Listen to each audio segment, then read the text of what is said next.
And good evening. Welcome to Ghost Tales. I am your host, Ashley Knight. We're talking about, we're having some fun talking about paranormal activity and the spirits that haunt Hampton Roads. Although today we're going a bit farther afield than Hampton Roads. Today with us is Amy Doane. She is a paranormal investigator out of North Carolina. And she is with us today talking about her group, Ghost Questers, and all the different experiences that they've had, and you can check out their videos on YouTube. And some of these videos are just quite chilling, and we cannot wait to start talking about them. So, Amy, thank you so much for being with us today. Well, thank you for having me. I appreciate it. Yeah. So talk a little bit. How long have you been doing Ghost Questers? So Ghost Questers, my husband and I have been doing it since probably 2016, 17. Okay. So not a real long time. We did take a bit of a break back during COVID, but a couple of years ago we picked it back up, and we've been going strong ever since. So, but as far as paranormal goes, I've been having paranormal interactions, I guess, as far back as than I can remember when I was a little girl. So this has always been something that's been interesting to me. Wow. And when you were little, did you understand what was going on, or you thought, this isn't normal, I've got to look into this? No, not at all. I would see in my house growing up, I would see things go around corners like this. Oh, wow. And I would be walking down, we had this long hallway, and I'd be walking down the hallway. I'd see things dart around corners.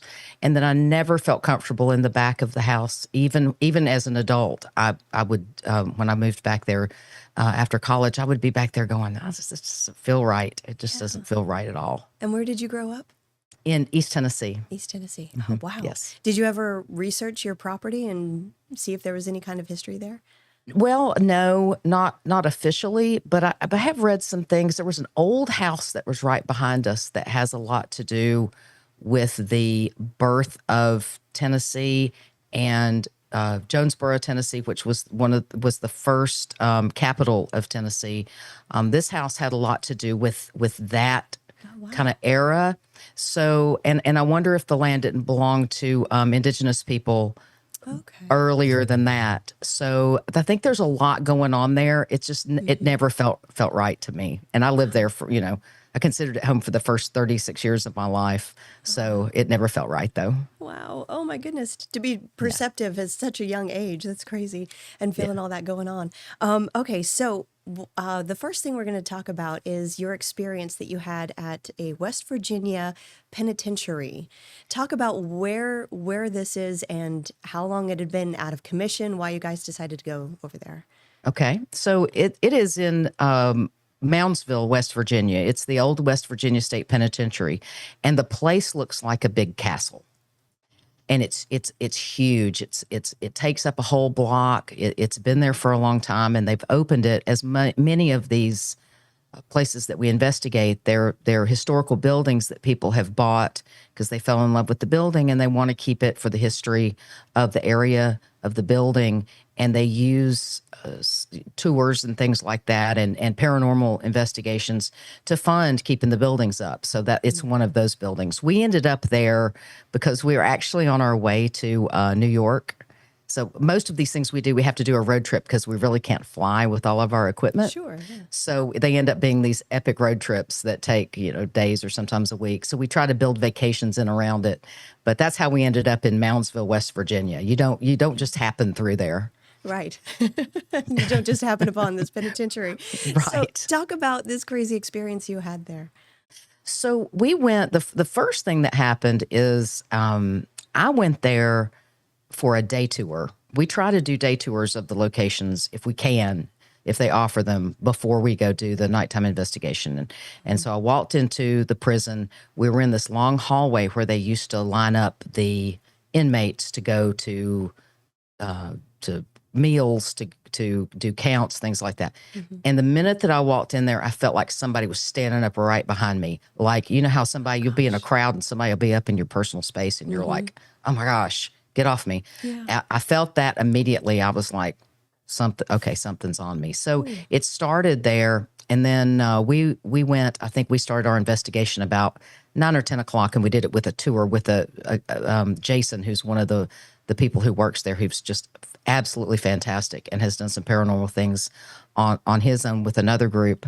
And we just started the investigation, probably wandered around there 6 or 7 hours after we set up static cameras and things like that. We got some really, really good evidence. It was one of the first places that I have seen an orb just with my own eyes. And unfortunately, we didn't catch it on camera, but it darted right around this corner into another room.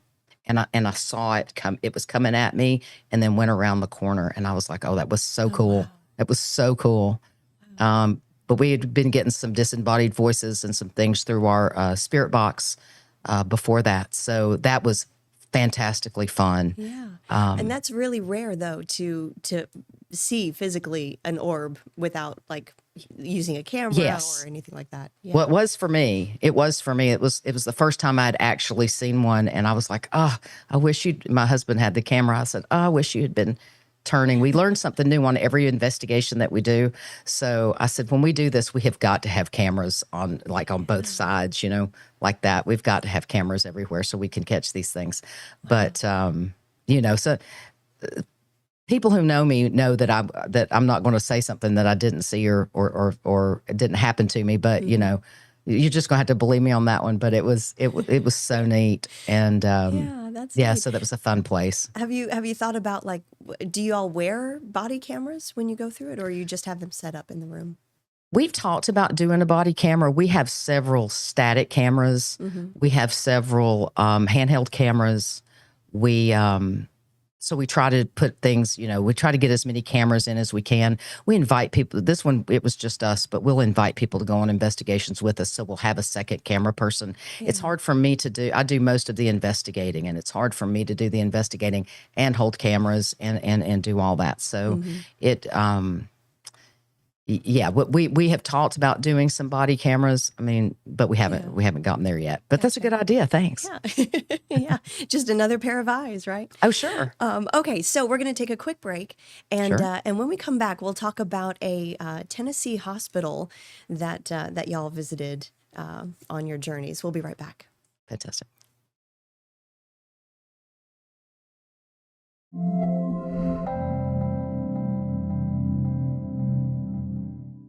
Welcome back to Ghost Tales. I'm your host, Ashley Knight, and with me today is Amy Doane. She is a paranormal investigator, and she normally goes out on these journeys with her husband, just kind of photographing and videotaping all these crazy experiences, paranormal experiences that they have along the way.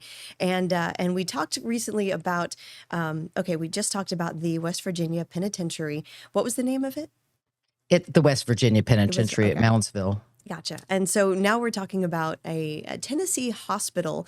Now, are hospitals usually, I mean, that sounds like it would be rife with paranormal activity. Absolutely. We've done several hospitals, actually. Two of them are like traditional hospitals. We've also done tuberculosis sanatoriums. We've done mental hospitals. We've done all host. But the hospital that we're talking about now is in Harriman, Tennessee, and it is the historic Harriman Hospital. And we got we've been there twice, actually. The people who run it are just fantastic people. They also have a hospital in South Pittsburgh, Tennessee, called the South Pittsburgh Hospital, and the old South Pittsburgh Hospital. And both of those locations are just fantastic. And we got great evidence at both of them. Gotcha. Okay, so talk a little bit about, what did you experience at the one in Harriman? So in Harriman, we've gotten a lot of things happen there. Probably one of the neatest things is we have a SLS camera, and an SLS camera is a Xbox Connect motion sensor that will map stick figures into. Wow. So that's how a Connect works: is it will see you over here, and it'll map you as a person. Okay. So the theory is that if it sees something, it will map it like a ghost or an entity. Oh, wow. So we were near one of the operating rooms at the old Harriman Hospital, and we were playing some classical music.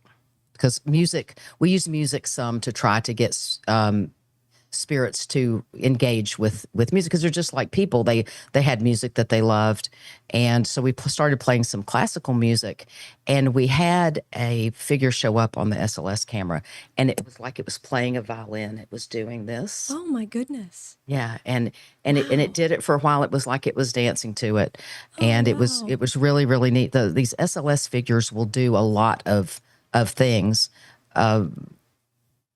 That just like normal people do. For example, to go back to West Virginia for just a second, we caught an entity actually sitting on the toilet of his cell. So that was really, he's just sitting there. And we'd been by a lot of toilets and didn't see anything. So that's one of the really neat things we've gotten at Harriman. Another one is outside of the, there's like a kids' playroom where they had the nursery, and I was sitting there by myself with a paranormal music box. So it's a motion activated music box, and it plays a little creepy tune when when the emotion walks in front of it. And for some reason, children seem to resonate with me. They seem to come out when I'm around. I don't know why. But they do. And I interacted with a child spirit in a hallway where he was kind of moving back and forth across the music box. Oh, wow. And interestingly, not too long ago, the Historic Harriman Hospital posted a video of a balloon in that exact same area doing some really weird things. Really? So, so a door opening, a balloon kind of dancing about. So it kind of helped legitimize what we got. Yeah. But it seems they are around the surgery areas are really, really active. The new surgery, new surgery area at the old hospital and the old surgery area seem to be the most active areas. And we've enjoyed every investigation we've had there. Yeah, that's really interesting. So it was this the music box that you had that motion censored. Yes. And so the spirit was just kind of walking back and forth in front of it. You think it was fascinated by the device? Sure. And we'll use that to communicate too. So there's several of our investigations that we've used the music box to get like yes and no answers. Gotcha. Or to get an answer to a question. So for example, one investigation that we did that we'll be putting out in October, I was trying to find out a child's age, and I read off numbers. Are you 5 years old, 6 years old, 7 years old? And when they come to it, they break the plane and get the music box to go off. So we've used it that way in several investigations to get responses. So we get intelligent responses to our questions with the music box. Wow, that's clever. Okay. All righty. We are going to take a really quick break. And when we come back, we're going to talk about an unusual anomaly that Amy experienced along her travels. We'll be right back.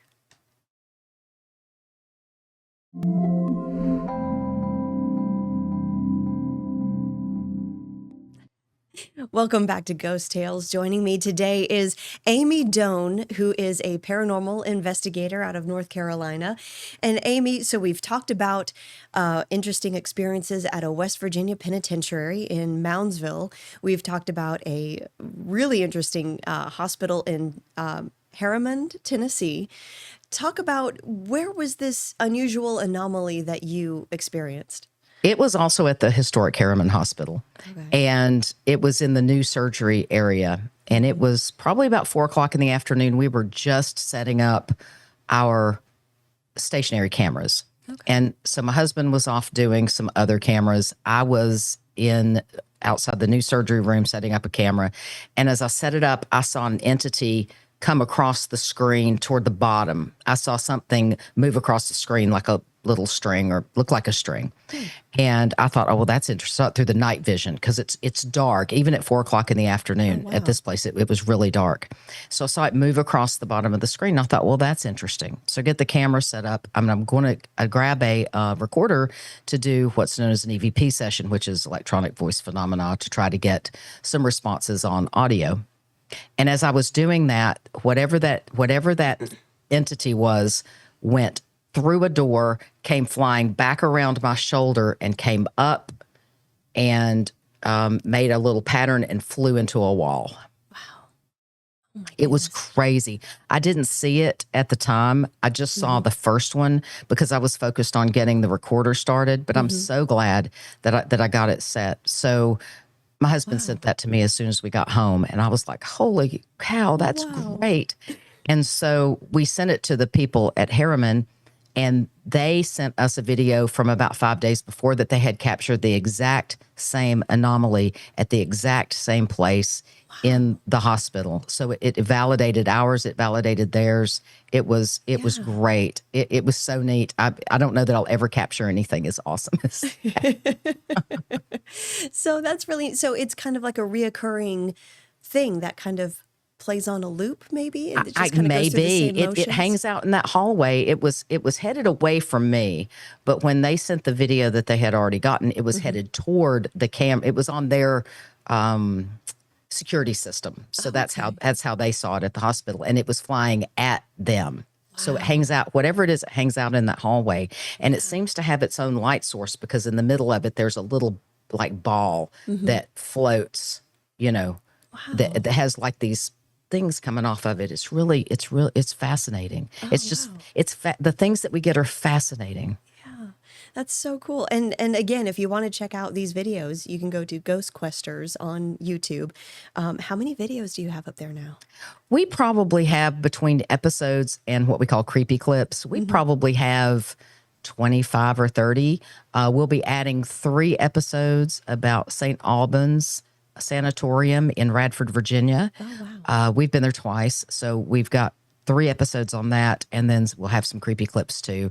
And then an undisclosed location. Some places we go, especially if they're private homes, people don't want us Hmm. to talk about where it is, but we've gotten some really good evidence that we're going to be releasing that's an undisclosed location. So yeah, I encourage everybody to interact with us. We're happy to hear from everybody and to chat. Yeah. So these places that you've been to, the penitentiary, the hospital, things like that, are they open for people if they just want to go and visit, or is it something they have to set up with the people who own the property and go in? Well, some do day tours, so you can go tour during the day. Some do private overnights, which is what we generally do because we have so much Hmm. equipment. Yeah. But they'll do public overnights, so you can take a recorder and a flashlight. Always take a flashlight because it's really dark in these places. Take a flashlight and a recorder and just go hang out. I Yeah. mean, you don't have to do anything special. I mean, it's just like buying a ticket to a concert or something. It's not super expensive, and the public tours are can be a lot of fun. Yeah. My Yeah, goodness. And talk a little bit about, excuse me, the you mentioned before that the anomaly that you caught on camera that was 4 o'clock in the afternoon. Is that while was that one of the instances where you were going to go back later that night? Because I think you said you normally do your videotaping at nighttime, correct? sure. Or was So this a we daytime? actually, that was a little different because we had to start earlier Mm. because actually there was a snowstorm headed in, Oh and dear. so we had reached out to the people to see if we could start earlier and end earlier. We ended up getting caught in the snow anyway, so it really didn't matter. But places can be pretty flexible, Hmm. if you work with them. So in this instance, we just reached out and said, "Hey, can we start early?" And they were like, "Sure." That gets us home early because usually they're like 9 p.m. to 4 or 5 a.m. So you're Hmm. there like all night. And so, long around we usually start getting interesting about 3 o'clock in the morning Oh really? because that's the witching hour. Okay. But long around 4 o'clock, you're like, oh, I've been up for a long time.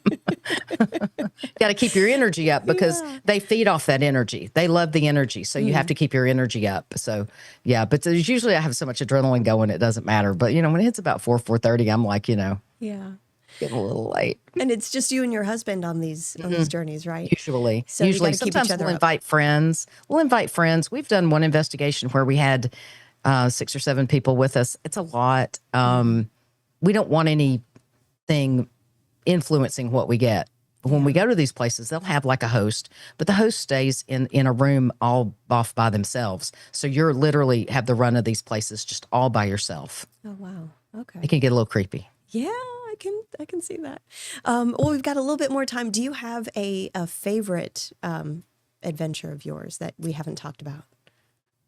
The hospital, the Old South Pittsburgh Hospital, probably is one of my favorites because there's 2 instances there where I was affected by a spirit. In the first instance, you can, and this is on our YouTube, you can see something. We're in an old lady's room because it's a community hospital, and they used to just serve the community. So this woman just showed up. Her family dropped her off and abandoned her there. So they gave her a room. She lived there for like 5 or 6 years.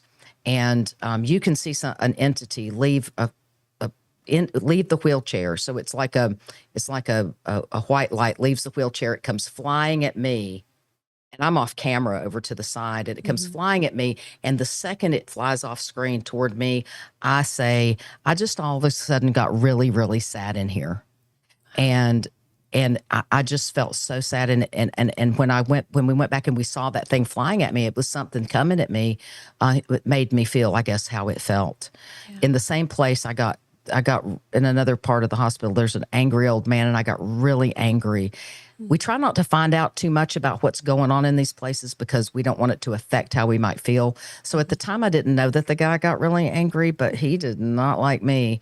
And I'm normally a pretty easygoing person. I'm not somebody who gets super angry or runs around angry, but he really, I could have taken everybody out. I was so mad. I was like, you need to leave me alone, pal, because this is not good.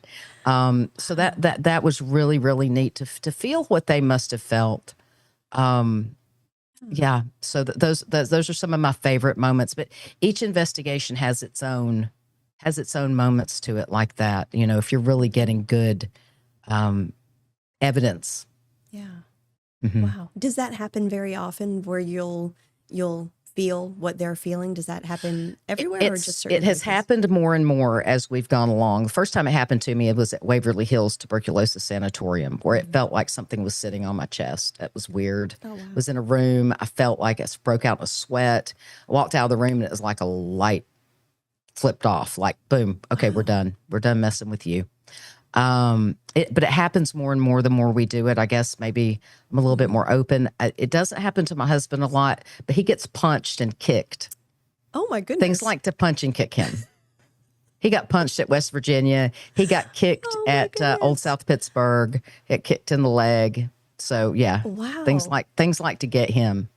The things he puts up with. Yeah. So we each have our own, I guess we each have our own strengths, yes.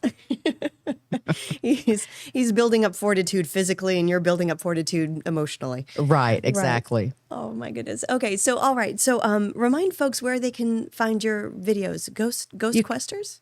Ghost Questers on YouTube has our picture. There's a couple of different Ghost Questers, but ours has the most videos, and it has our pictures on it. Also, we're also on Facebook, so you can find us on Facebook. And yeah, those are the main places. Awesome. And where are you headed next? You're coming here to so Virginia. Next we have a place booked in Tennessee, an old farm that we had booked, and we had to postpone. So we've already committed to them. We've just got to figure out when we're going to do it.